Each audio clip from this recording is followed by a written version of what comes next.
Hey guys, this is Chesney Hawks here. You are watching My Hammers 11 with the one and only Russ.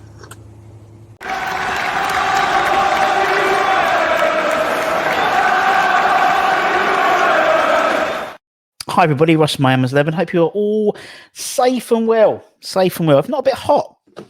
I'm a bit hot, John, at the moment. I'll be honest. I'm a bit hot at the moment. I'm rubbish with hot weather. Do you know what I mean? It's like I've been really pissed off that it's been raining. As soon as it's got a bit hot, I'm a bit like hot and bothered now. Oh, I'm exactly the same. I can't stand the hot weather, so I was quite happy when it was miserable. I'm a real fan man. Do you know? Like I've got like a huge like industrial fan here, and I have to have one right on my face when I sleep. Like even if it's like in the winter, and I'm not looking forward to it. It's the nights, isn't it? It's the trouble. It's the nights. It's going to be this weekend. It's going to be really nice and warm. Apparently, all weekend. Yeah. So, well, I've noticed today. I mean, not just the heat, the hay fever. I get bad hay fever. It's horrendous today. And the trouble is, the hay fever symptoms now are very similar to. Yeah. So I did that. I coughed when I was out, sort of at the supermarket earlier, and you're like, yeah. People are like, what's wrong with him? I know. It's a bit of a nightmare. It is a nightmare, and you're thinking, and like I've done about 3 or 4 tests recently because I'm thinking, is it hay fever or is it like that? And I'm thinking, I'm drinking my drink, I can taste it, but that doesn't matter now with the. Probably shouldn't admit this, but I've still never ever had one test. Really? Yeah. Basically, because I've never had to. Fortunately. No, I haven't had to. I haven't moved. I haven't moved for 15 months, it seems. But yeah, no, I thought I'd try it just because I thought for people coming into the house and stuff. I thought I'd just to check because Mrs. Budden's not feeling well either. But it is hay fever. I think it is hay fever. It's not very pleasant. I think with all the advantages of technology, we could have a better test than shoving a cotton bud down. Yeah. You think there'd be something by now? They must be working on something that's a bit more user friendly, hand or something. Yeah, I don't even mind. If it's both nostrils, it's the throat one. I can't.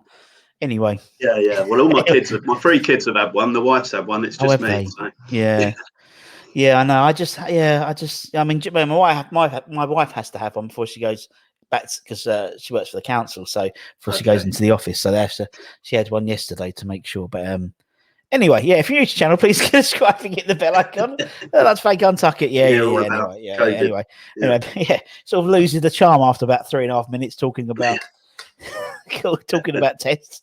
But anyway, today's guest, another friend of the channel, long-term viewer.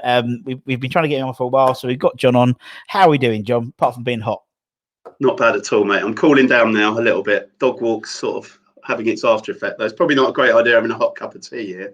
But that's what they say. That's what they say. It cools you down. That famous Peter Kay sketch. Well, I play a lot of cricket and I always have tea, and it does. Yeah, it does actually. Does it really though? Ultimately, yeah. Really? Yeah. In about 5 minutes, I'll be absolutely perfect. We can test it.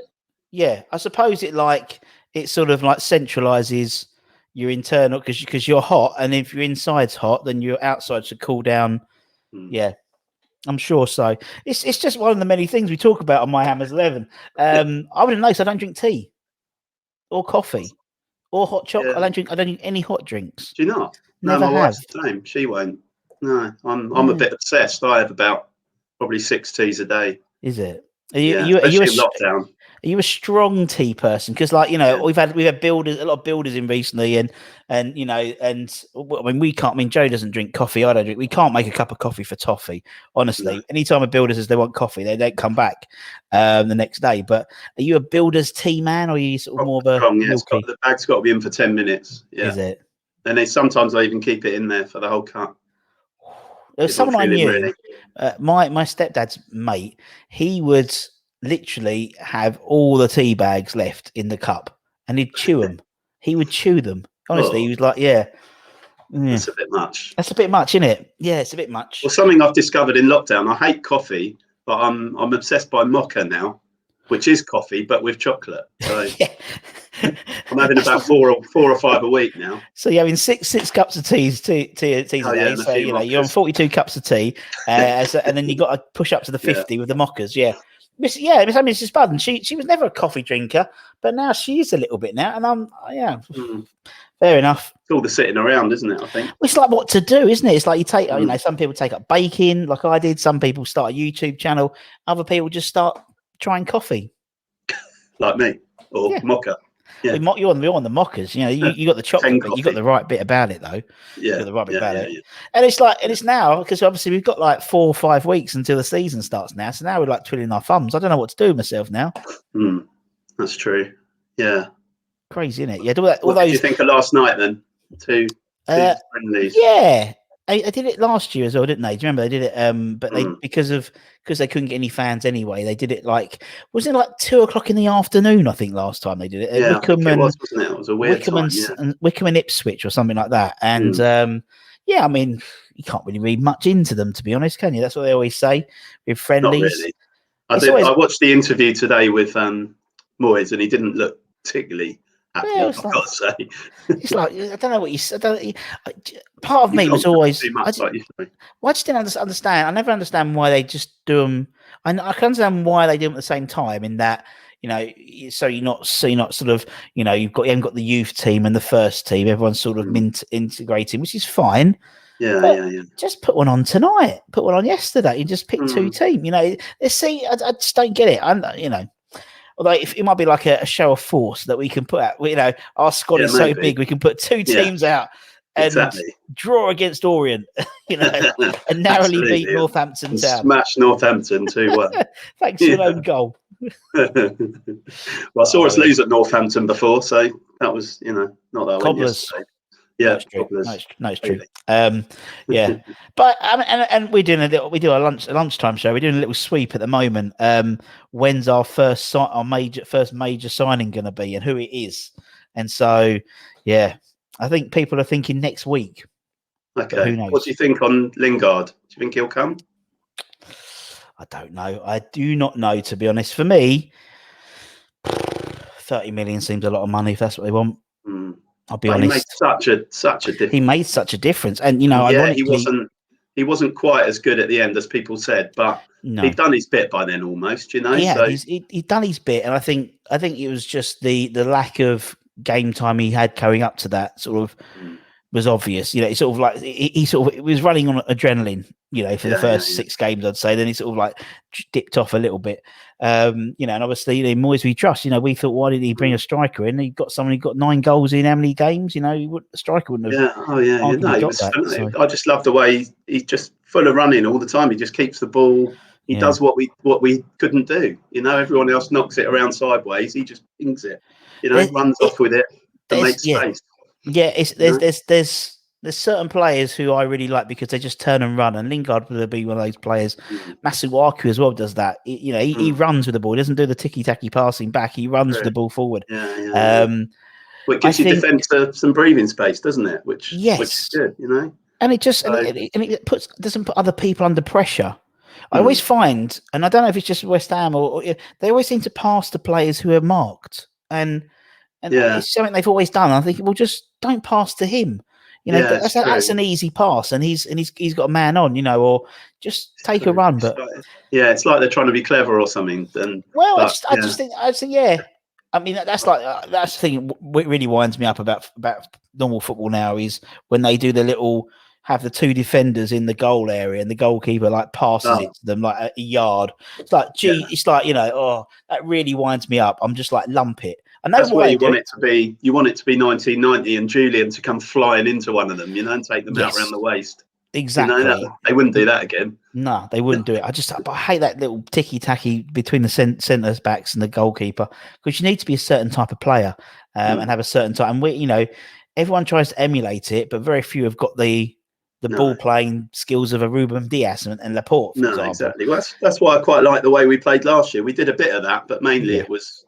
We tried it, didn't we? And it's like, no. Yeah, we'll leave that. Yeah. But no, for me, 30 million, I would pay that straight away. Yeah. I mean, we've lost on Anderson, 40 something. So obviously not that bothered about money. Well, don't forget we got half our money back on Haller as well, really, didn't we? As well, to be fair, we've lost a lot of money.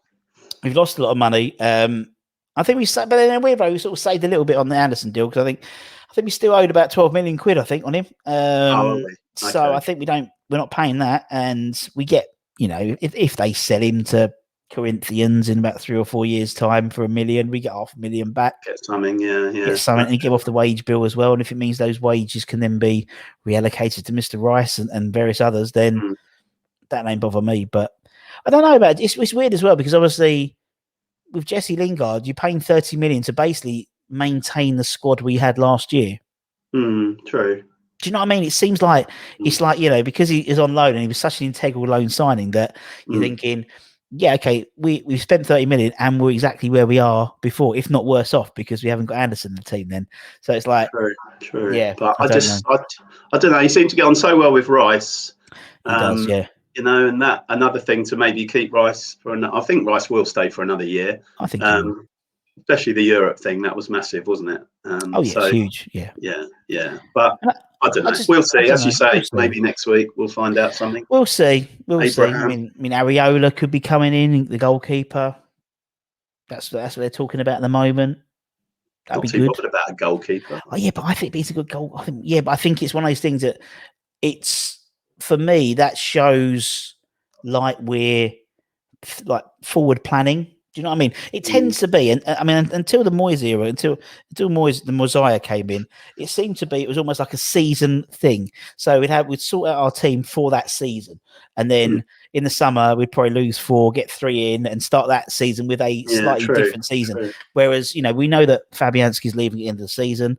We've gave him a 1-year extension. We know that Mark Noble's going to leave this season at the end of this season, and so if we got Areola in, we'd have a French international goalkeeper on loan apparently, and then buy him in the summer when Fabianski's gone. Yeah.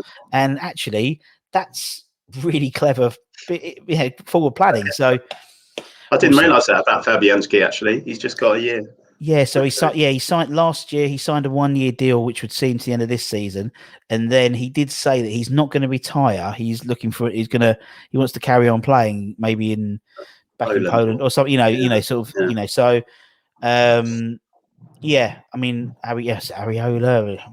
Just want a striker. That's just what a striker. It's not too hard to ask, is it?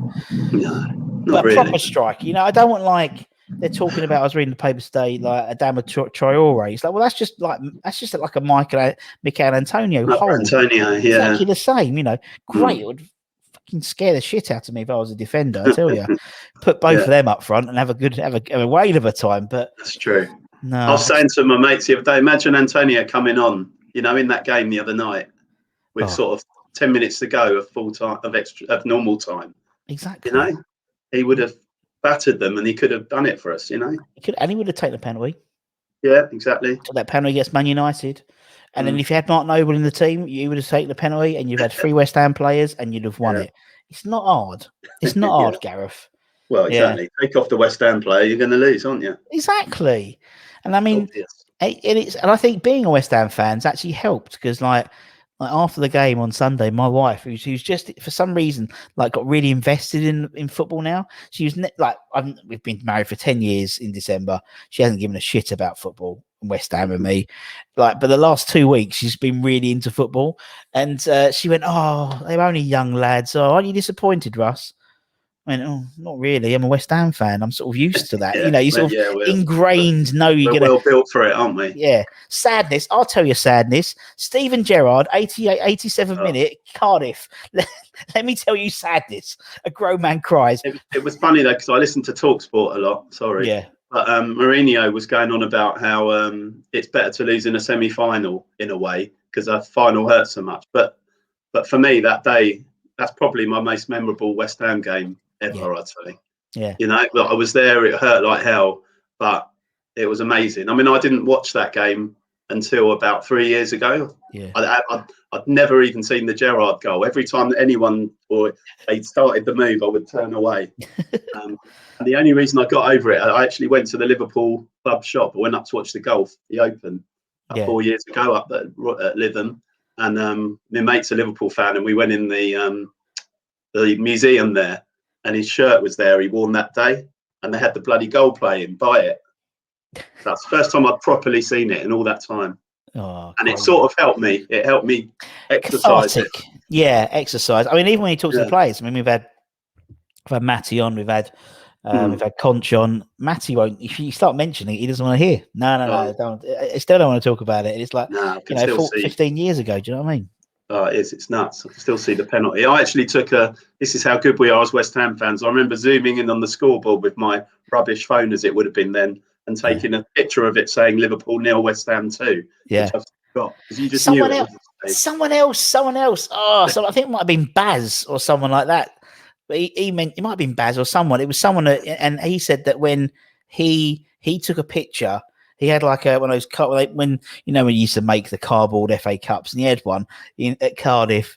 Just about like going, and literally the picture is just as Scaloni like throws the ball in. He's got a picture, and he's like, "Oh, I couldn't believe it. I couldn't believe it now." But yeah, it's crazy. Lionel Scaloni. Oh, just get rid of your teams, has he? Just get rid of it. That's all he had to do. It weren't hard. I know.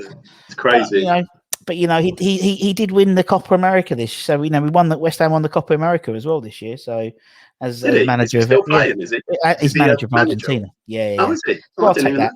We'll take that dub as well. So that's not bad. Won the Copa America, we did. So it's their manager, is he? Yeah, he is. Yeah, Messi's first ever trophy with Argentina. Or something. Yeah, I saw that. I didn't know he was the manager. That's amazing. Yeah, it's funny. You see people. It's like next season. Is it Matty Taylor? He's the Walsall manager this year, I think. And Jack's obviously doing Atlanta B team out there, or the reserve team out there, and you just see people crop up. It's just funny how it all sort of. It seems West Ham, you either become a commentator or on the radio, or you still work in football, don't you? There's not many that seem to disappear. No, there's not that many. There's not that many at all. Yeah, I suppose it is because it's like you've gone through all the ecstasy, you've gone through all the pain, so you know exactly how everyone feels. So you can impart those onto the next generation or onto the audience listening to the telly. So yeah, it's definitely. I love it. But European tour next year. Yeah, going to be good. I'm sad I'm not 20 years younger because it's with the kids and the wife now. It's a lot harder to get to these things than the money. But indeed. I was at Metz for the Intertoto final, so that was a good one. Yeah, that's good. Very enjoyable. I'm trying to. I wait till I think the draws on the 27th of August or something like that, and then might sort of say to the wife, "Oh, fancy a weekend in Marseille." She'd be like, "Yeah, sure." And you turn up, and she's like, "Why is there so many West Ham fans here?" Yeah. You know what? Oh God, yeah. I've just got to disappear for 2 hours. Sorry but she got 2 tickets. Yeah. No. But actually, the thing is, she's proper. As I said, after the Euro final, she'd had a few beers. Actually, it was quite funny. And then and she said, "Oh, I really want to go to like a West Ham game now." I was like, "What?" I've turned her. Well, I haven't turned her. Jack Grealish has turned her apparently. So yeah. So yeah, go on, Jack. It's like, oh God, they're just young boys. Yeah, young boys, £150 a week, Joanne. Young boys, yeah. Young divers in his case. Yeah, it's funny when he wears an England shirt. Everyone's like, "Yeah, Jack Ray." He'll put a claret and blue Villa shirt on. Everyone be vilified and everyone booing for being a diver. It's the West Ham way. Yeah. But no, it is, yes. And so European tour. Looking forward to that. Who was your hammer of the year last season? At first, it was Bonner. I thought he had a brilliant first half of the season. But I'd have to go for Lingard. I know that sounds because he only played half the season, but Kufau was obviously brilliant. Yeah. As was Souček. But for me personally, I'd go Lingard. Nice.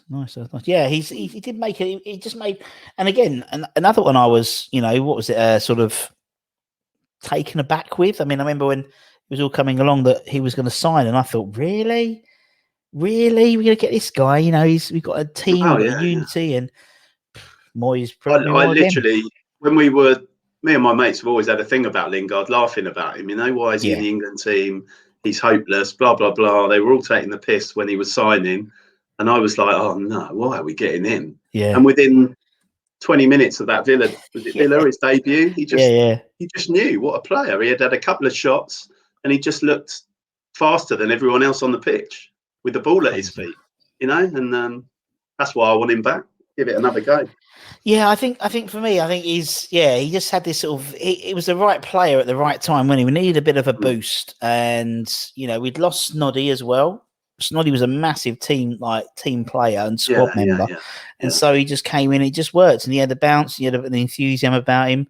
Should have been in an England squad without a doubt in terms of form. And that was crazy. I mean, the fact is, although he's 28, he's not like a typical 28-year-old in that he hasn't played a load of games. He's still got a lot of miles on the clock, as I always say. So, yeah, we'll see. Yeah, I'd say he's probably 25 in his body. Yes. He's got great shout.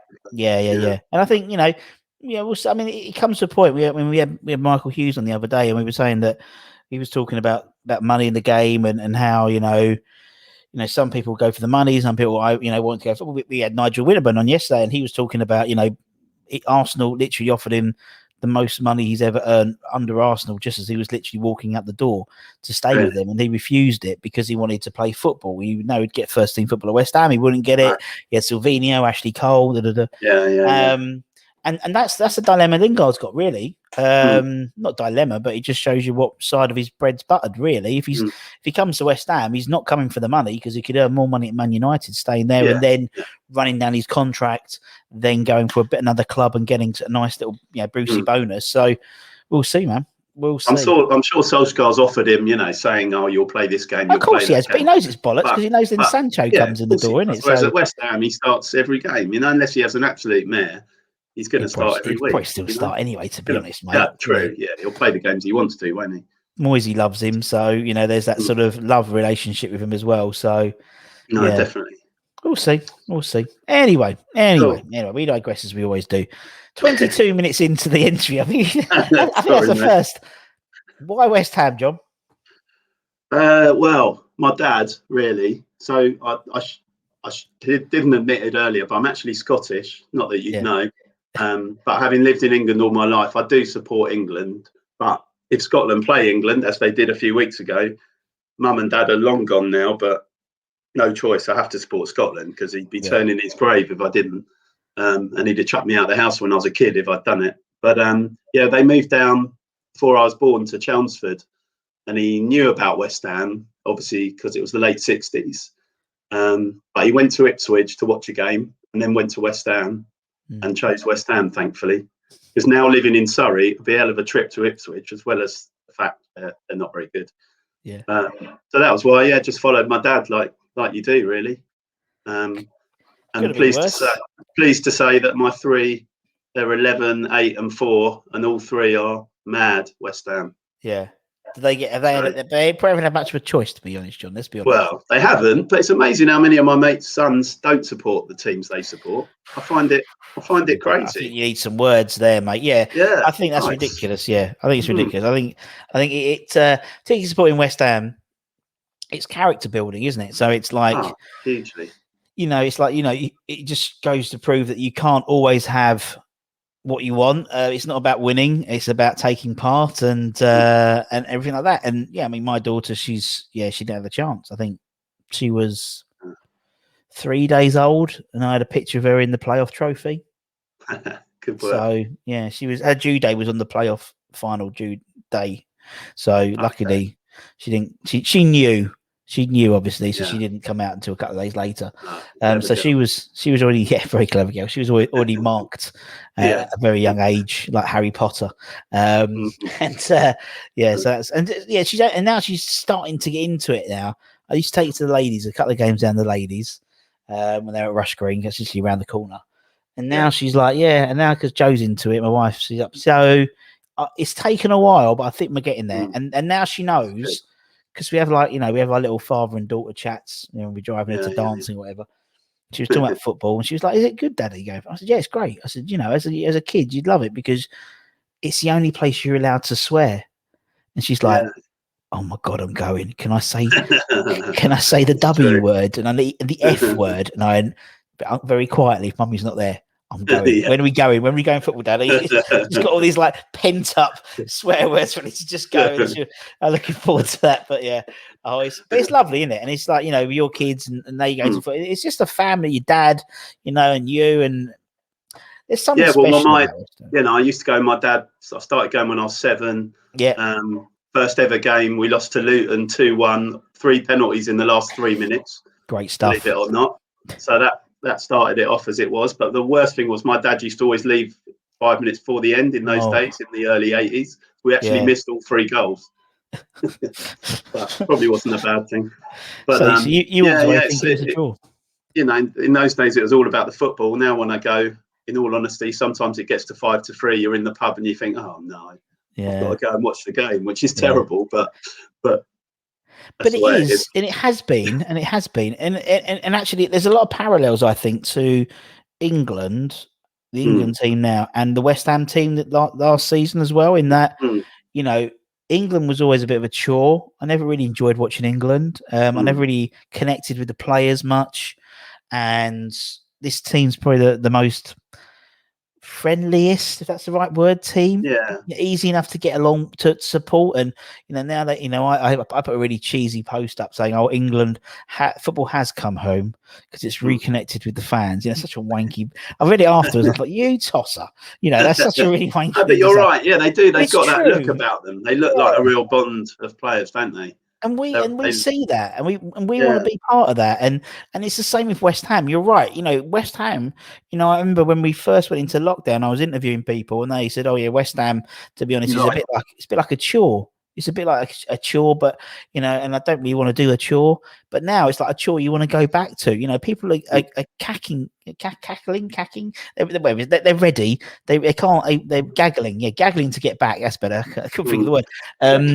Gaggling to get back to the stadium and support the boys. And we've got a team now which we are proud of, because you know, it's on paper, it's not the most dynamic team in the world. You know, it's not a Di Canio-esque Trevor Sinclair, you know, that team, which was but it's a team that we know are going to put a shift in. We'll have a go. You can see 1 to 11 they are trying hard, exactly, and looking after each other, you know, and if they do something wrong, they look proper pissed off about it, you know, and they feel like they've let you down, you know. Well, it's a bit like the old school. When I started supporting them, I went 92, 93 season, so it's reminiscent of that sort of early to mid 90 period for me. In that now it seems to be a bit of a bond amongst the team. I mean, obviously I've still been there all through lockdown, and you know, Moyes at like an hour and a half before the game, they were walking around the pitch together in their tracksuits and jostling and taking the piss out of each other with their face masks and things like that. And again, I've never seen a team ever do that, you know, particularly at home, particularly with no fans. They're still walking around the pitch, you know, with their tracksuits and little things like that. There's a real nice mentality about it. You just notice the friendship and the and the way they interact in social media with each other, and you see them in the dressing rooms on Instagram and stuff like that. I love all that. I love the behind the scenes stuff they do now and things like that. It really makes you feel, again, that they care, and you know, and the fact is because they put up a good, exactly, and because they're performing well, that means there's more back to, you know, behind the scenes training, because you know, we don't really want to see us, you know, but no one's going to watch on YouTube if West Ham put up a 3-0 drubbing to Burnley, and then the backstage, you know, what happened backstage? Nothing, because we lost 3-0 to Burnley. But you know, so it sort of breeds itself. But I totally agree. There's, you know, and particularly as you know, typically the fans haven't been there. It's had to be the replacement for that to keep the fans interested. And now they're you know, come the Betway Cup. You know, I can't wait. I can't wait for the Betway Cup now. You know what I mean? Whenever it's going to be on, you know, let alone the first game of the season. I'm waiting for the Betway Cup. The atmosphere is going to be, even in that place, which I don't particularly like, it's going to be, you know, amazing, I think. It was great when we did it was great when we did the Wasp name. We did the at the 10,000 for the Southampton game. It was fantastic. But yeah, it's I think it's going to be a special moment when it's full up. Definitely. That first bubbles, it's going to be very, very 100%. It is very emotional, very emotional. So obviously, you know, from supporting the team and you know, lots of, as you said, things like the FA Cup and playoffs and things like that. Any highlights? Any unusual highlights which stick out? You know, little interactions or funny things which you remember about you. We had a good story once. We played Wolves in the Cup. I don't know if you remember. Connolly scored, so that's about the time in Harewood. And we went up to, bizarrely, there's sort of 5 of us that used to go a lot. We occasionally still go now, but not like we used to. And we went up to Manchester because 4 of us had never been to Bury's ground. So this is how sad we were. We went up there on the Saturday for a night out in Manchester, but to watch Bury, who drew 0-0 with Kidderminster, and probably the worst game I've ever seen. We stood in the Kidderminster end, which is quite funny. Anyway, we went out that night, and we were in the hotel before the game, and I noticed the screen. 4 of my lottery numbers were on there, and I've gone, oh, brilliant! I've won 4 numbers on the lottery. It was only when I walked right over, I had 5. So we spent the next hour trying to find out how much I'd won, bringing people down south and things like that. I don't know why they don't know in Manchester. And we worked in the end, it was like 1,900 quid or something like that. So we spent the whole night getting smashed, thinking West Ham won the lottery.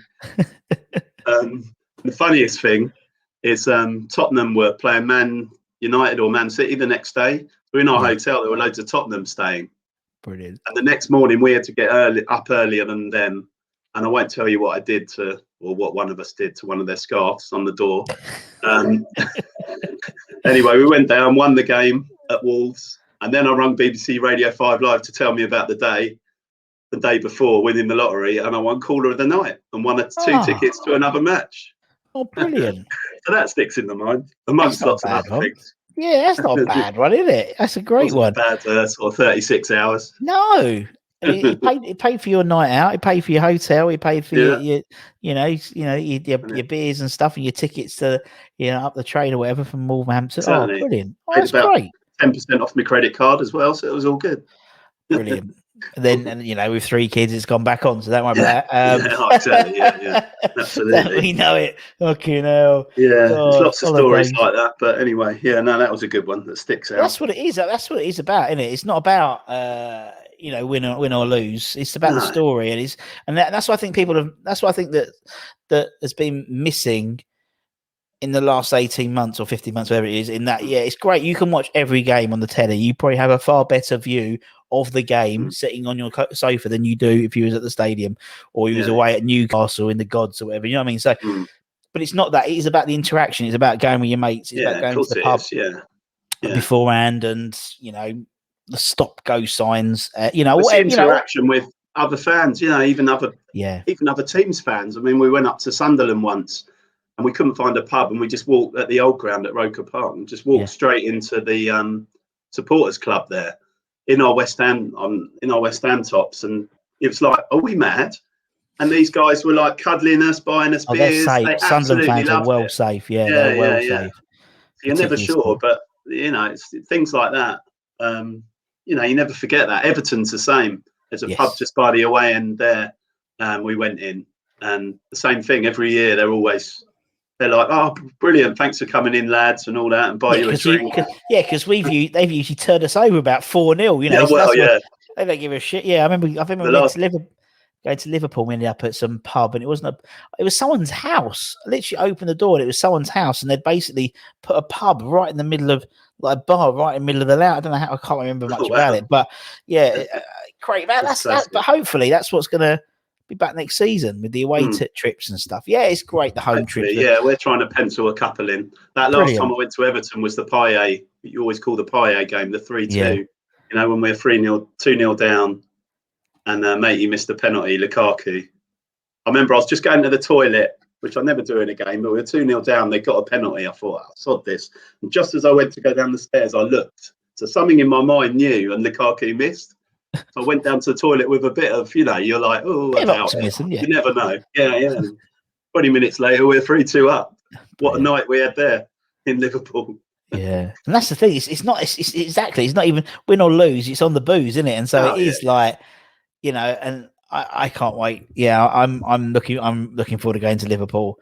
I love Liverpool, and I love it's a great night out as well. And hope, Do you go to most of the away games? No. No, I don't go to hardly any. I'll be honest, because I get a pass for obviously the home games. The away games, no, because it's a trouble, isn't it? With, as you said, with kids and whatnot. That's why I'm trying to rope them into it. Yeah. They can't moan. They can't moan if they're there with me. Do you know what I mean? Yeah, true. So that's what I'm thinking. And then I'm thinking, start off with like a Liverpool, because Mrs. likes Liverpool. So like Liverpool or an Everton, where we can stay at Albert Dock. You know, there's a nice Premier Inn there. You know, yeah, it's lovely. That's where we stay. Yeah. Yes, the other side of that Beatles big museum. Yes, but it's the other side of that big the London I Wanna Be thing. Oh yeah, that's it. Yeah, Yeah, that's the one. yeah. That's the one. I remember last time I went to Liverpool, I for some reason there's people you just don't like, and I hate Ray Quinn. Do you remember Ray Quinn from X Factor? Yeah, I remember. Don't know why. Can't stand him. Ice skating, wasn't he? And he was really good at it. He was really good. He really annoying. I just can't. I remember once going on a date very early on with my wife. I'd won some tickets to go and see Grease the musical, and he was playing Danny, and I was just I threw up in my mouth. Honestly, I couldn't stand him. But anyway, I was walking around Liverpool with my daughter, and I just kept bumping into him. Literally. And it was my nemesis walking around Liverpool, dressed as a Peter Pan. He was like promoting the pantomime. Oh, God. Fucking Ray Quinn. Seriously. Ray Quinn. Oh dear. Ray Quinn and then we went to the Cavern Club and they were doing a Strictly thing with Abby, and then me and my daughter were just walking around, and Abby Clancy was there doing something with Strictly. Well, that's a bit better. You know, when I take a selfie with Abby Clancy and send it to my wife, better fucking Ray Quinn. I'd even take the Chuckle Brothers over Ray Quinn, but yeah, bless them. Anyway, as always, we talk about absolute bollocks in this thing, but I love it. I absolutely love it. My hatred for Ray Quinn. It's a cathartic process. That's why I started doing it, because my wife doesn't listen to me, so I just talk to myself, and someone listens every hour, every day, so every evening. So it works out quite well. So let's talk about your Hammers 11. So basically, everyone we get on the channel, bar Harry Redknapp, Ian Bishop, and Nigel Reo-Coker, have given an 11. So the I've not seen the Nigel Reo-Coker one. He didn't. Yeah, it was a while ago. Nigel was a while ago. Nigel was lovely. I found him really. Really open, really honest. It was tough. I mean, thinking about Nigel Reo-Coker, I know he became this sort of, one of the Bentley boy type things, and everyone sort of, and I think, but he was 21, 22. Yeah, he was quite young, wasn't he? He was captain. And with everything that's gone on, he was a black captain as well. And I think he did say, he did suffer a lot of abuse and stuff. And I think he did admit he did get to his head a little bit, and so but he was a lovely guy. But when he came to his 11, he said, "Oh, do you mean I don't want to pick? That I'll let." Really? He said it was like something really copping it. I let the fans pick. All right, Nigel. Okay. Yeah. All right, Nigel. He's a good player, wasn't he? Good player. He was great. I mean, he was part of that Pardew sort of refreshing of the squad where he, obviously we'd not gone up previous season. We've still Michael Carrick in the team and stuff like that. And then he brought in the Wimbledon boys, didn't they? Him and McAnuff and Adam Noland. And then he did well. I mean, we got up and we ended up being in the FA Cup final the year after in the Premier League. So. But he was a nice guy. He was all right. Funnily enough, you're saying about your wife, because before I got married, I'm sort of the opposite. I didn't want my wife to ever be interested, because it's my thing, and I took her to the Liverpool game. Yeah. And that when Reo-Coker scored, I think we lost 2-1. And it was just either just before or just after half time, because we went down to get a drink, which again I would never do if I was on my own or with my mates. And we missed the goal. So the one thing that she would have probably quite liked, she missed, and she said, "I'm never coming again." So that was sort of sorted. Done it. Well, all I did, my wife has hated West Ham since our wedding day, because basically I said to her, "Look, we'll have whatever you want. If you want this, we'll have that. I just want the colour scheme." And then she just looked at me and went, you want fucking claret and blue, don't you? I went, yes, I just want claret and blue. And it ended up more the claret and cream. There was less blue, I'll be honest. Okay. But yeah, it was everything was to do with West Ham. So like, I didn't get the colours, but I got the table plan, so all the tables were like, well, we did. And nice. We did the pin. So we did do favours. We did donations to the Bobby Moore Foundation. We got all the pin badges, and then I had like a camper van, like as my groom's car, like a baby blue one. And I got them to put claret. Claret. Brilliant. It's so cheap thinking about it. And it's like lovely, like it was like down all. It's like a beautiful place, and it's like a camper van like parked in the front. And we had. What did we have? We had and I gave her a present. So her present when I was doing my sort of groom's speech. I gave all my best men, obviously, and groomsmen all West Ham shirts, obviously, and she got one. With Mrs. Budden on it, and she looked so happy when she had it. She was heavily pregnant with my daughter, but but she looked so devastated with it. It was so funny. It was really funny.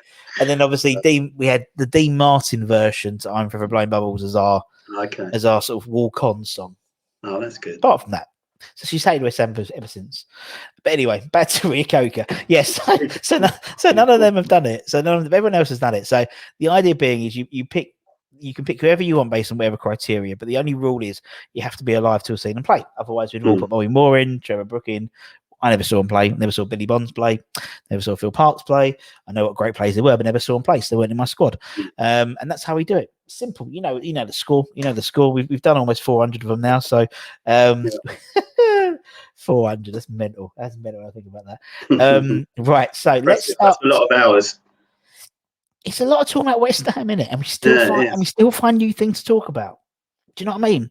I think it's not necessarily the fact is 400. Say we've probably done about 400 hours worth of interviewing, and from minute 1 to minute, I can't do my maths, but was it 36,000 or whatever it is? It's I haven't sat there thinking, this is boring. It's and there'll be something different to talk about. No, there'll be something different. There'll be something to different. You've got to go some way to make you bored now, John. But there's always something different to talk about, and different. And so, as you said, like your Wolves thing, all that type of stuff. I love it. It's just it's brilliant. Right. So, who's in goal? Who's in goal then, John? So I've written down a few. Nice. I mean, I do remember Phil Parkes, but I was quite young. But he was immensely good. Robert Green, David James, who I know was a bit dodgy, but he had his moments. Adrian, I thought was a really good keeper, and Xhaka as well, of course, for that cup final. But it can only be Ludo. Yeah, got to be Ludo. Got to be Ludo. Can only be. The man was in goal for ages. He was forever. I was there at his debut. I think was it 2-2 or 0-0? Yeah, 2-2 at Swindon, I think. And that weird way he used to pull the ball back on the side. I thought he was going to throw it in the goal when he first started. But he used to kick it weird as well. He used to kick it on a side angle as well. Yeah, very strange. But so at that stage to come over, didn't speak a word of English. No, we didn't have many foreign players then. No, and was immense. He was a credible keeper. As often happened, sadly, towards the end, probably did decline a little bit. So you sort of remember a few mistakes, but you try and forget those now. It was so long ago, and remember the good times like that Man United game and things like that. It's really true. I mean, it's always. We talk about Ludo. My granddad used to call him Loopy Ludo, and I always refer to him as Loopy Ludo. But it is because, as you said, for the latter part of his career, same as most players, And unfortunately, if that happens, if those errors happen too often towards the end of your career, it does sort of taint it a little bit, doesn't it? Really, same as being a manager. Being a manager for that's why I always sort of thought that Trevor Brooking did it right. He came in. Caretaker, bish bash bosh. I'm off. I'm not doing it any longer, tarnishing my legacy and stuff. But my memories of John Lyall were really the whole ground singing Lyall out. Yeah, which is horrible. But I was only like 16, 17, and I don't think I ever sung it because my dad loved him so much. But there was half the ground at least singing it, and we all know what a great memory he is and what a brilliant manager he was. But it was a bad time. We had a bad season, and people unfortunately get angry and can't take it. And always blame the manager. Always blame the manager, don't they? Not the 11 people on the pitch. That always. It's one of the most bizarre things about football. I think is that if a business is failing, normal business, they'll get rid of the, not necessarily the management. They get rid of the minions, don't they? They get rid of the execs and stuff, the cheap ones. Rather than football's the only one where if the team's not doing well, they get rid of the boss. Well, not the people doing this. I was very privileged. I went to the Liverpool 5-1 game. I must have been at college. And we went back to the team hotel afterwards. I can't remember how, but one of the guys I was with that was older than me knew where they were staying. And the players had all, even though they'd just been relegated, they all went out. And John Lyall was there with Mick McGivern. and one other, I can't remember who it was. Frank Lampard Senior. Yeah. And John Law was sitting there, and sort of four of us sat with him having a drink, bought us all a drink, and he said that night, I think I'll probably get sacked. It was quite sad. It's quite sad, yeah.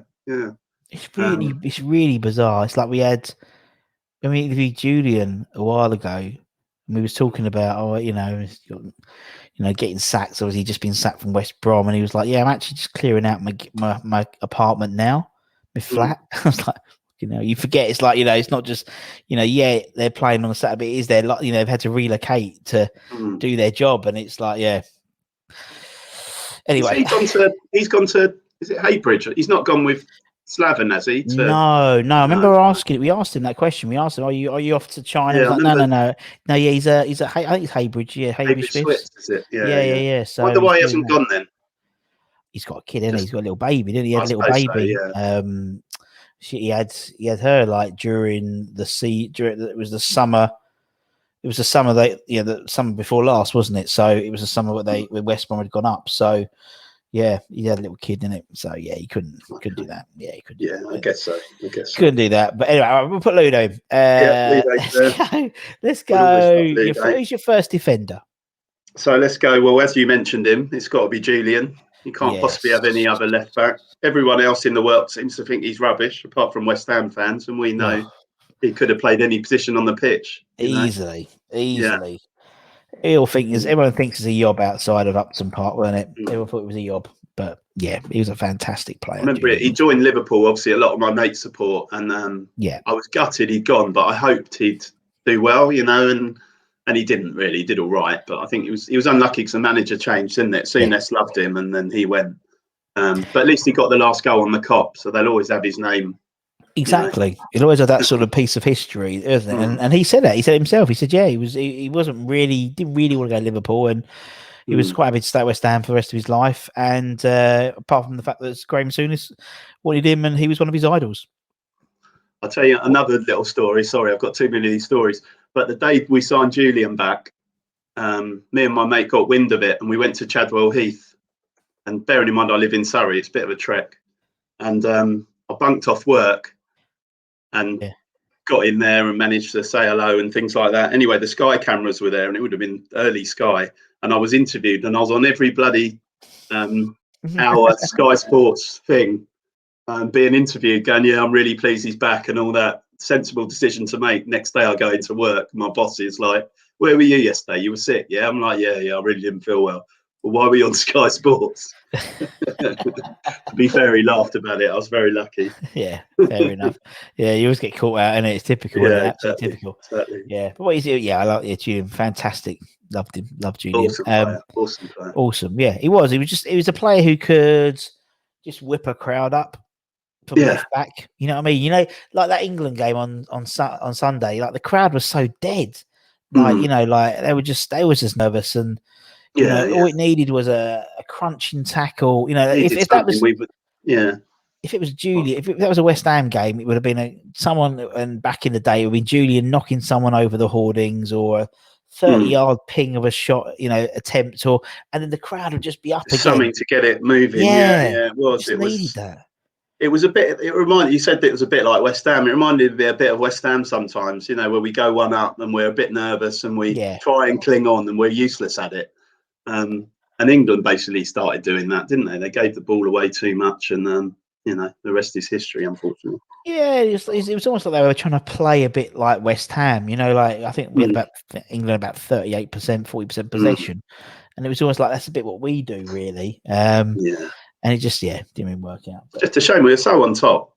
That first half hour, 35 minutes. Yeah, exactly. The first half hour we weren't, and I think Italy just managed the game. They were just they're professionals. They're professional winners. They know exactly how to win a game, and they just played England. I think, to be honest. Well, they don't care how they win, do they? Penalties to them is like winning 4-0. They don't care. Yeah. At the end of the day, in the record books, I think Southgate is getting that sort of mentality, but that'll be hard for us to appreciate. He doesn't mind winning after extra time, whereas England managers in the past want to get it done almost. They don't want penalties, extra time. But I think exactly. I know he got criticised for bringing on people for the penalties, but that was that's something which Italy would have done. That's something that France would have done. Germany Germany and they were the best, you know.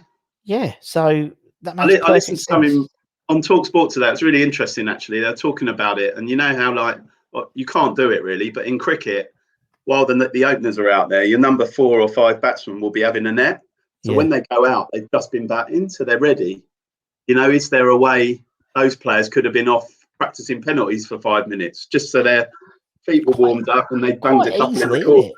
Yeah, but I don't know if there is there? It's not like you can go and stand behind the goal and. No, but I mean, like London Stadium, for example. And so there's a little mini running track. It like, you know, you're just inside. So behind by the shop. Yeah. So, you know, or actually inside, there's like a really short, like 100, like 30, 40 meter sprinting track, so people can, you know, get up to, you know, and so coming in there and have a little warm up. Well, they do the exercise bikes, don't they? But yeah, they could have done that. But.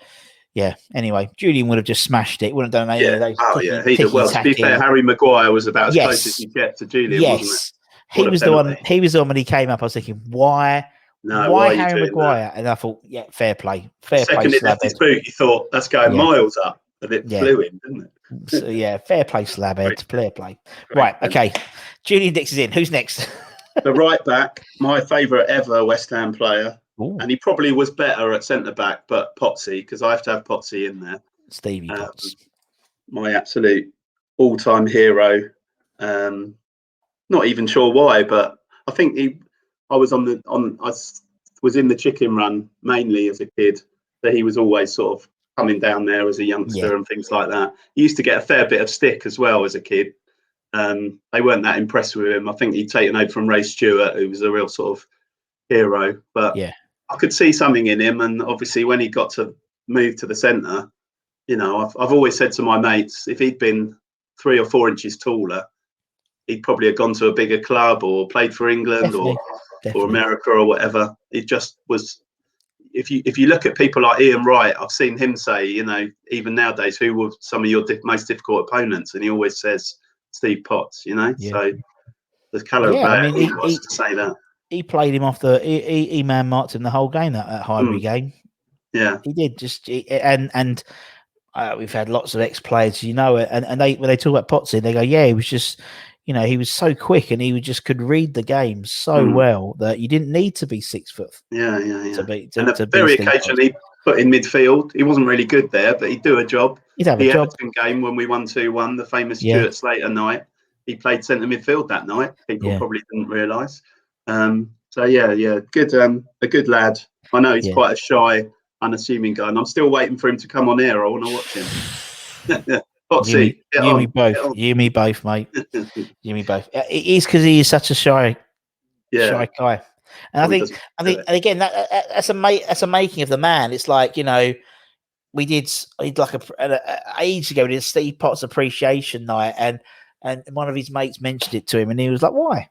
You know, it's like, well, because you know, because you've played it over 500 times for West Ham. You know, you are, you know, and I think it's people like that, like Billy Bonds and people like that as well, who have played. You know, they're so unassuming. You know, some people aren't. Some people are loving the fact that they're a West Ham legend, and that's cool, and I love that. And they do all the nights, and that's great. But there's occasionally where people are like, you know, why do you? Well, you can imagine how embarrassed he was getting out that black cab on the last night at Upton Park. That must have been awful. That's that I think with Julian. Julian didn't want to do it. Julian didn't do it. We had an empty cab. Oh, did he not do it? No. Oh, okay. Didn't want to do it, and so we had an empty cab. We had 2 actually, because Billy Bonds turned around because he didn't want to, because he was stuck in traffic and all the fans' problems and stuff. He was, you know, his family and stuff. So, you know, Potts. It's like Julian didn't do it. So. It was the same thing as Steve Potts. You know, it's like I said to Julian once. I said to him, "It's like, how does it feel to be considered by many their hero?" Because, like, you know, someone like Julian, a lot of people, he is their hero. Like Steve Potts is your hero, and he said, "Russ, to be honest, for everyone that says I'm a hero, there's another person who says I'm a See you next Tuesday." He says, and so I take the good with the bad. And I was like, yeah, okay, fair enough. But it must be weird, you know, like knowing. I can't get my head around it that I'm, you know, people are probably, you know, he's walking around. There's people who are literally idolizing him and have idolized him for 30, 40 years, you know, and it's just like a normal bloke, you know. I don't know. Yeah. It's scary. It feels like it really does feel like yesterday. You know, he was banging them in, and God, it's 30 odd years weird. ago. Yeah, it's like when we had Michael Hughes on the other day. We were talking about. I said to him, I was like, "Oh, do you know what my memory of you is?" And he was like, "What, Russ?" I said, "Playing in that centenary kit with the fucking horrible collar." The massive 70s collar. He went, I can't remember.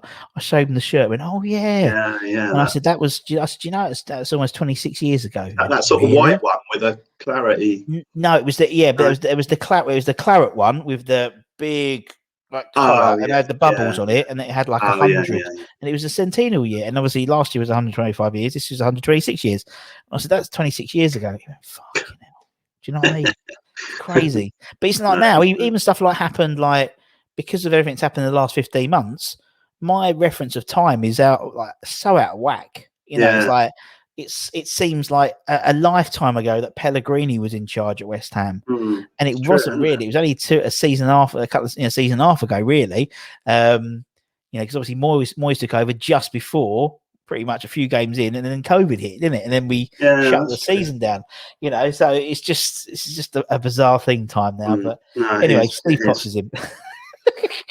And other right backs we've got. I'll tell you who was a good player was Lucas Neal. Yes, he had a Millwall background, and I think we got relegated when he was there. But I was amazed how good a right back he was, and I doubt anyone's ever gone for him in their team. Yeah, they have, and a lot of the players who played with him as well. Because he's a great captain. He was a great captain.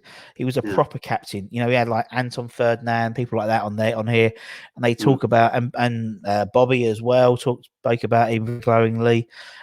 Just what a great captain he was. You know, he was like a proper old school captain, you know. You know, and so a very classy player. Yeah, and I mean, you know, we did pay him enough. You know, he came to us rather than going to Liverpool, but he was one of the reasons. I know Tevez scored the goals, but he was one of the reasons we stayed up that great escape year because of him and his leadership. So great player, Lucas was definitely right. Other defenders, I've got to have Rio.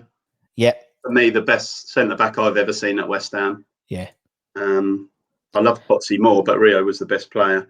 And then it's quite hard with the other, but I've gone for Slaven Bilic. He wasn't there a great deal of time, but he was a defender sort of before his time. He's the only defender I think I've ever seen that used to dive. So he'd go off into the corner with the ball and sort of dive out and win a free kick. Yeah.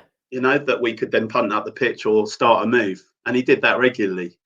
I can just always remember that being in the chicken run, seeing him do it every week in front of me. So it was a bit dodgy, but it was clever. But he was like, he brought like a new dimension, I think. He was like a new style of player. He was also, you know, really cool as well. You know, he liked his rock music. Everyone knew about that.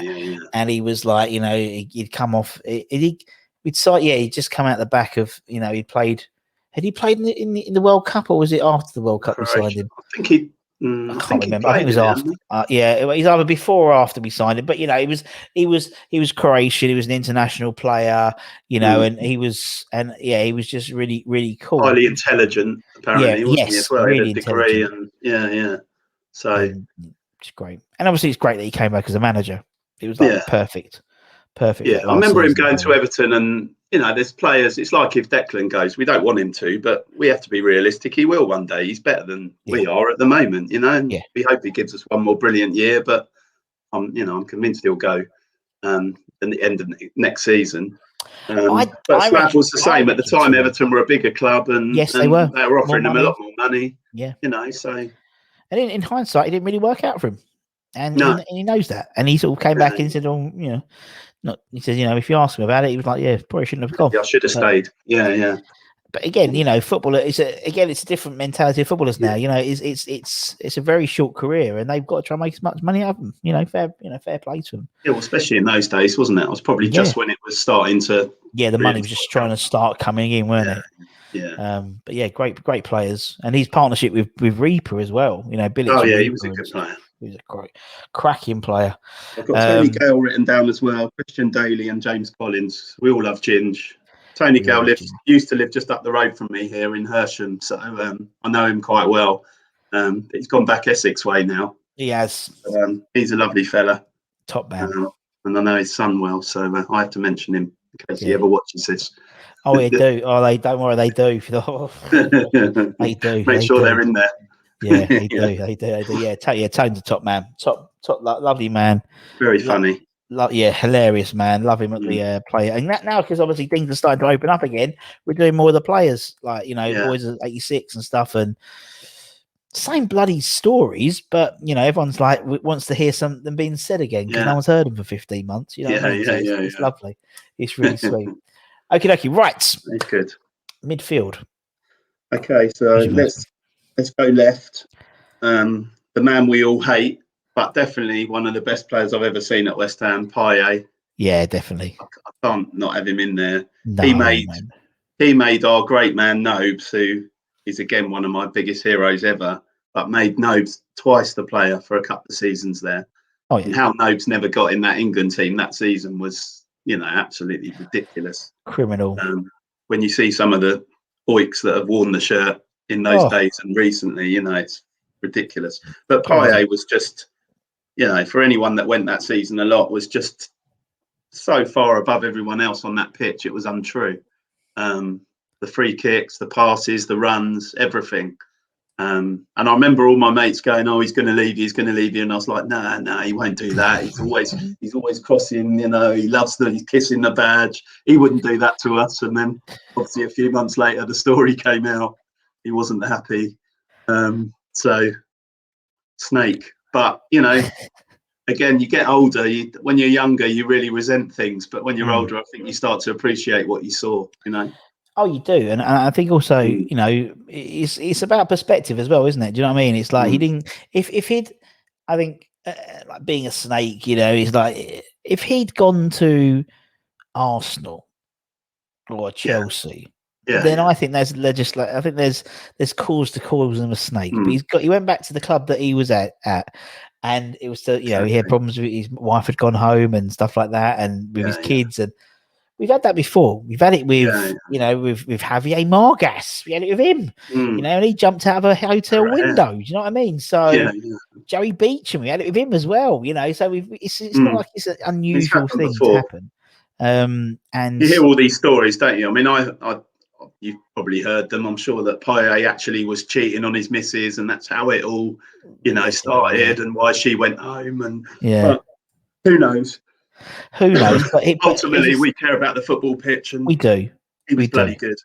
He was bloody good, and he gave us that season, and we wouldn't have had that season to remember if it wasn't for him and it wasn't for Slav.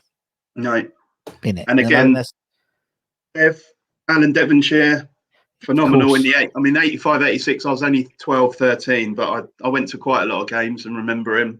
And probably my second favourite player ever. Oh, sorry. Stuart Slater. Oh, Stuart Slater.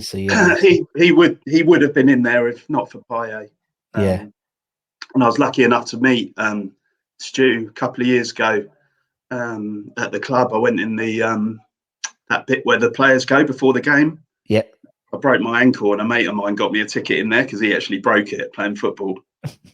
And sort of Martin Allen was there and a couple of others. And for me, seeing Stuart Slater was like, wow. And he was such a nice bloke, I was telling him a few stories and he was like, blimey, most of the guys in here don't know a thing about West Ham. They're all just wealthy and, blah, blah, blah. And he was going, it's so great to talk to a proper fan because I remembered a few things.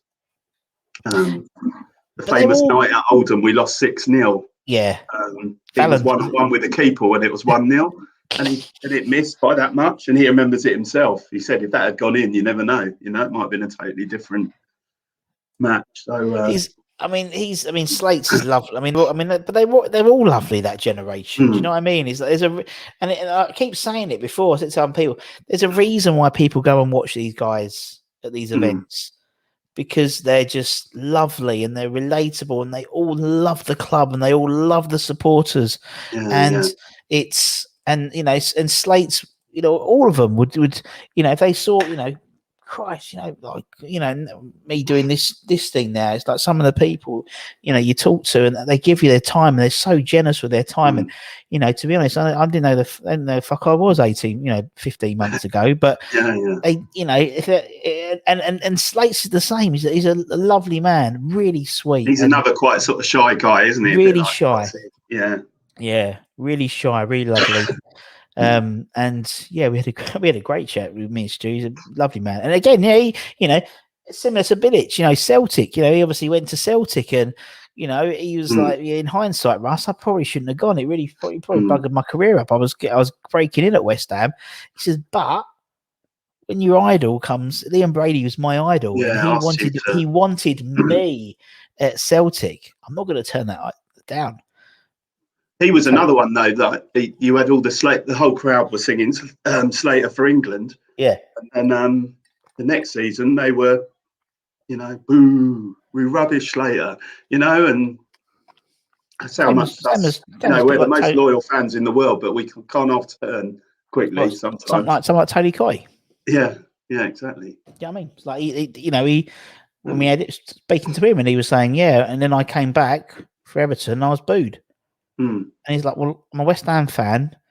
I scored how many goals in my first day? I mean, I can't remember. He told me, but he says, and we had the 85-86. It's an amazing season, and I was booed, and I didn't want to go back. And then I think it was the Bobby Moore Memorial match. He played in that, he played in that, and he got a massive applause. And he was like, I could come back here. I want to come back. So, and then it all sort of fell into place. But you're right; they can turn, and in the same way that for every Declan Rice, where we're walking him down to Stamford Bridge last year. There's Scott Parker, everyone hated because he went to Tottenham. You know what I mean? Strange. Anyway, Dimitri Payet's in. That was a good link. He won't quite get in my team, but Scotty Parker was a hell of a player. He was. Another one, a bit like Lingard. You didn't realise how good he was until he joined us. Yeah. But in midfield, have to go for Nobes. Yeah. It upsets me probably more than anything in the world when I read West Ham fans slagging him off. He slowed down a bit. Yeah, he's not as good as he was, but he's still out there giving literally every ounce of everything he's got, for this team. And the stuff he must do off the pitch and behind the scenes that we don't see is, massive. So, phenomenal. Yeah. And it'll to my dying day, I will be upset he never got an England cap. I'm sure he says he's not that bothered, but he must be. He must be. He must be. But you said when they've been dishing them out like toys in a cereal packet, not even once, not even a sniff. Do you know what I mean? It's like it's ridiculous, No, it absolutely was crazy. Absolutely crazy. I've got a few other legends written down. I love Bish. Bish was a brilliant player. Obviously Declan now, Stevie Lomas, Berkovic, Martin Allen, Joe Cole. But my first ever hero was Trevor Brooking as a kid, and I've got to have him in there because I saw him play a few times, and he was the guy just had so much time on the ball. I can see him now as a kid. No one could get near him. He was slow, but they just couldn't get to him. Yeah. He'd just hold them off and spray a pass or play a short pass, get it back. He was just, him and Devonshire were like just joined to the hip. Amazing little 1-2s, things like that. So classy. Yeah, absolute class, and such a nice fella as well. Another one, I was lucky. I used to work for Barclays, and I went up to the House of Parliament one day with our apprentices. And he was there in some whatever, and he chatted to me for about 20 minutes. I couldn't get him to go away.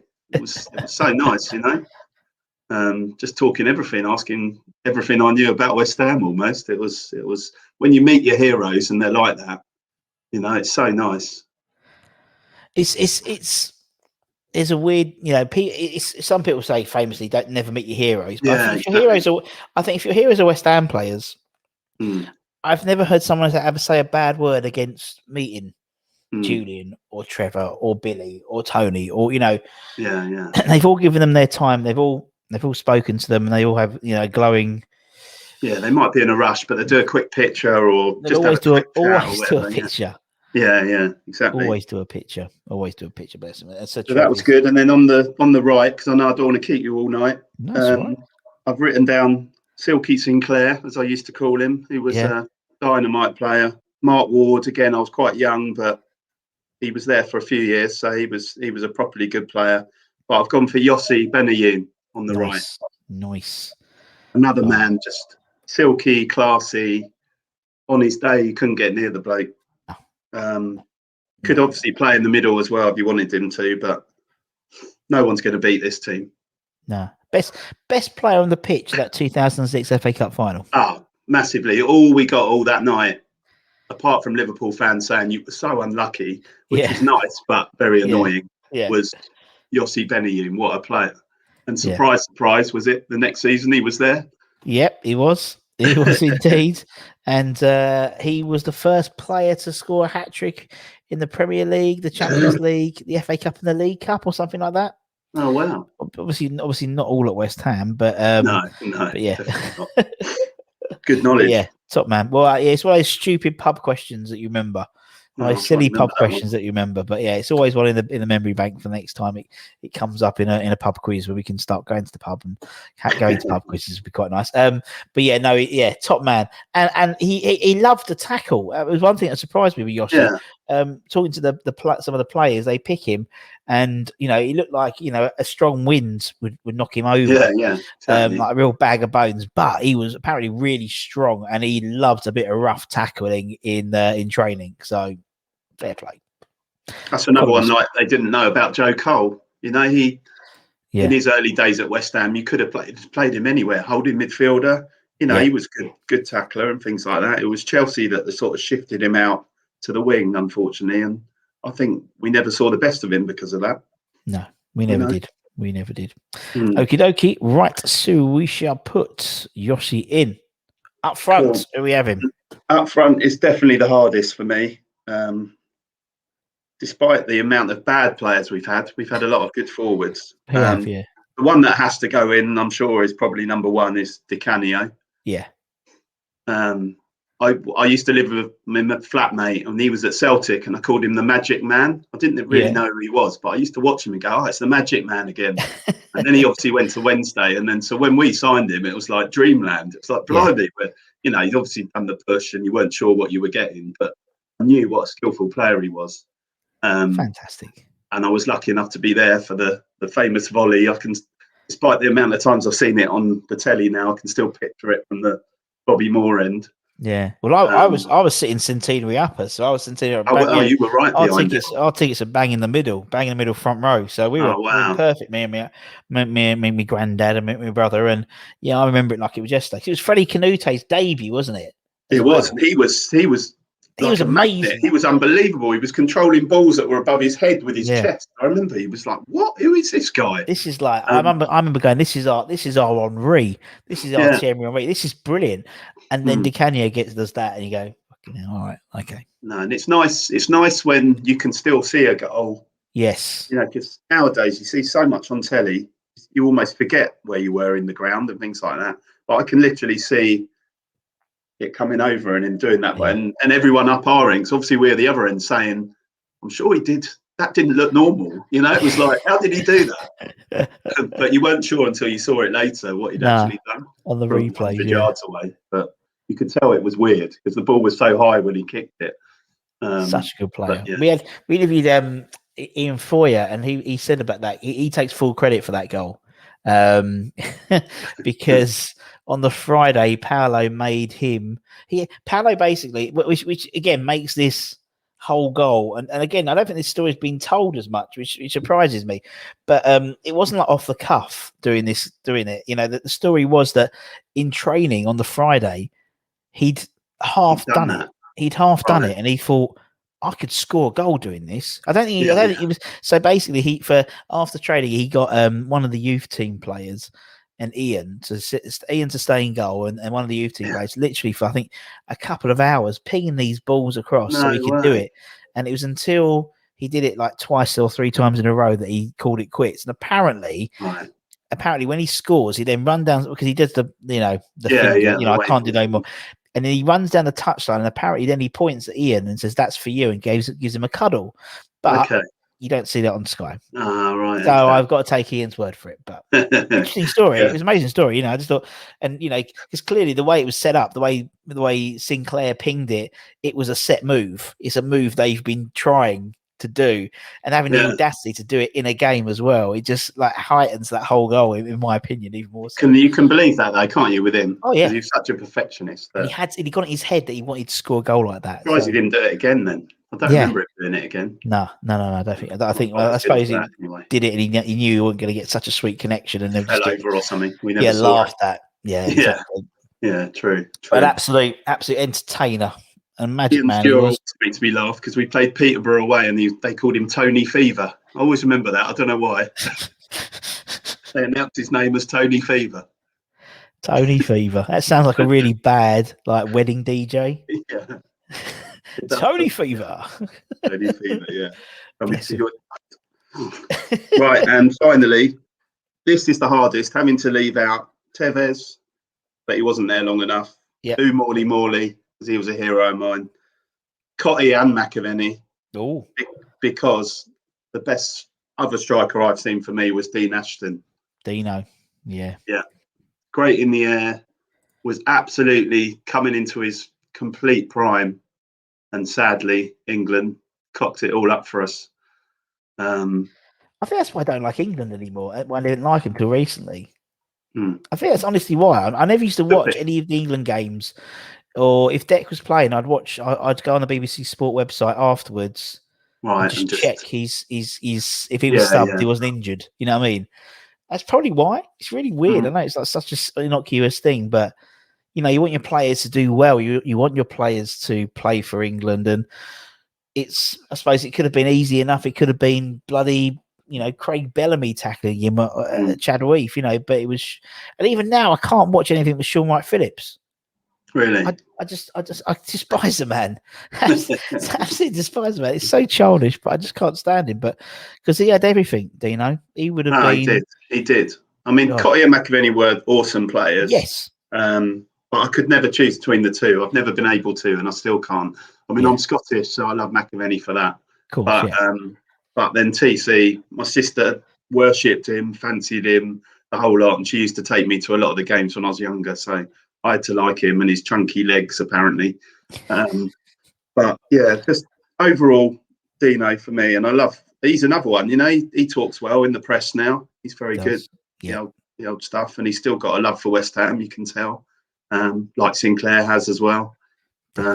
So again, we were saying about that. I love all that. I love that they, once West Ham, you're always West Ham, aren't you? Yeah, you are. And even if since doing the channel, I might interview someone who's a Cotty or a McAvenny or someone who's synonymous with West Ham, but then I interview someone who Luke Chadwick or John Pansel, or we even had Seb Carroll the other day. He's played one game for West Ham, or even some of the youth team boys who never really got a fair crack at the first team, and they all seem to just love their time at West Ham, and it just reinvigorates your love of the club. Because basically it's the fact. I mean, listen to someone like David Cross. David Cross will talk about, I remember interviewing him, and afterwards I stopped the video. I said, "Thanks, David. Are we finished? I want to carry on." So he wanted to carry on for another 20 minutes talking about basically how much he loved West Ham fans. And where most people be like, right, okay, yeah, cheers to us. He wanted to carry on. He just got warmed up, bless him, and he loved to see it. You love to see it, right? We are 1 in a million, aren't we, West Ham? We are. We're a special club. I mean, I've said before, we've interviewed on this channel. We've interviewed people from, Brisbane to Bangalore to somewhere in America beginning with B. I haven't figured that one out yet. Baltimore to Baltimore, that would do. And I reckon, as I said, we're approaching about 400. I reckon now. I reckon a good third of that have probably never stepped foot in Newham. Really? Wow. Yeah. So a lot of the American guys, a lot of the guys, the Bangalore guys, a lot of the guys maybe in Australia, they support West Ham. With Hong Kong, we've had been all over the place, and a lot of them have no. It's not a tie. It's the wrong expression, but have had no sort of, emotional connection. They've picked a team. I remember talking to a guy in Chicago, and he picked West Ham because they were like the Bulls. They hadn't won anything, and stuff like that. But doesn't matter. It's a funny little club in East London, and for 126 years, people have. And we breed a special type of fan. There's a reason why, if you're on holiday and you've got a West Ham shirt on, people will come and talk to you. If you've got a Chelsea shirt on, they're less likely to talk to you. Yeah, you're right. It's so true. It's so true. My wife hates it. Literally, my suitcase is full of. I don't wear anything around the pool but a West Ham top because not because I'm I want to take them. Well, that's the thing. Like my daughter, she knows. Like from an early age, we travel in colours. Flo, and then because you never know. Never know. I remember once we were flying to Dubai, and I was sat opposite Steve Sidwell, and literally the whole he's game. A hammer, isn't he? Yeah, and we were having a chat, and he was like, "Oh, well, I wish I never." So that's my one regret. I never got to play for West Ham. And it's like, but we wouldn't have had that conversation. And true. Yeah, I love it. It's like the other day we went to. I always forget about it. Was during this last summer, the last transfer window. I had my top on. I went to go and get my car serviced, and the mechanic was a West Ham. I live in Hornchurch, so they're all West Ham. So we were chatting about 30 minutes about West Ham. Literally got out, drove around the corner, got out my car. This old man across the road didn't even break stride. He just carried on going. I opened the door. He went, "Still ain't signed fuck all, ain't we?" And he just, didn't even acknowledge me, but just shouted across the road. I was like, "Yeah, love it." But that's why I love it. That's why I love West Ham, man. It's such a fun club. I mean, that's the thing. We finished 6th last year. We're all a bit gutted we didn't finish 4th, but we're quite proud of 6th. Yeah. But I imagine you, like me, first of all, you're thinking 40 points. You're not thinking we're going to go 4th this year or 3rd or something stupid. It's we should be thinking higher, but our natural thing is, let's just win a few and see, get safe. Get to 40, or it's 42 for me always now. It's always 40. Okay. It's always been 42 since 2002-3. Oh, of course, get to 42, and then we'll see. Well, they say it's 38 to stay up. No, 42. As soon as I get 42, then I'm happy. Then we'll see what happens. That was mad. Particularly next season. That was the year I stopped being a season ticket holder. I'd been one for 16 years, and we went down that year with that team on 42 points, and I said, no, that's it. No, yeah. It's funny. We've interviewed so many players around that time, like J-Mo, like Sinks, and like Nigel. We had the other day, Winsburn, and you say to them, "How did that happen?" We were like 7th, and then the following season we went down. Yeah. And I think J-Mo was like, "I just didn't get it." He said, I think he did say that for some reason over that summer there seemed to be a lot more money in the club. So a lot of the players, where the cars were maybe nice Fiestas, they were then becoming all Porsches and stuff like that. And it was almost like a lot of the players were, they were believing in their own hype a little bit, which is quite an honest way of thinking. Most people felt, I don't know, we just didn't like. But he said, maybe thought we were too good. Yeah, I saw that one with J-Mo. He's a character, isn't he? Brilliant. Funny story. So then, funny story with J-Mo. I loved him. I love J-Mo. He's such a funny guy. The funny story, the day after, he then does a thing at West Ham, on those live at London Stadium things, or whatever it's called, with Chris and Jack and Colton, and obviously they've all been on Miami's 11, and they were talking about it because obviously they all do, and J-Mo was going through his team, and Colton went, "Didn't pick Di Canio," and he went, "Oh my God, I forgot Paolo Di Canio." This thing can so happen because your mind goes a bit blurry. Yeah. Honestly, bless him. It's so funny. Such a funny guy. But anyway, we'll go back to that team again. There we go. Where is it? There we go. My computer's been a bit slow today for some reason. But anyway, it was on there challenge that team to take on anyone that's done this. All right. Yes, good team. Nice team there, John. Anyway, my friend, it's been a pleasure, an absolute pleasure, chatting to you. My computer's been a bit slow, but anyway, it's the heat, isn't it? It's the heat. No, I really appreciate it. I've watched loads of these, and it's great to finally come on. So thank you. It's great, man. I loved it. I've loved it. And an hour and 24 minutes has flown by. It has. has flown by. But anyway, from myself and from John, take care, everyone. Stay safe. Wash those hands. Get those jab appointments. Come on, you irons, and we'll see you again very, very soon. Come on, you irons, and we'll see you again very.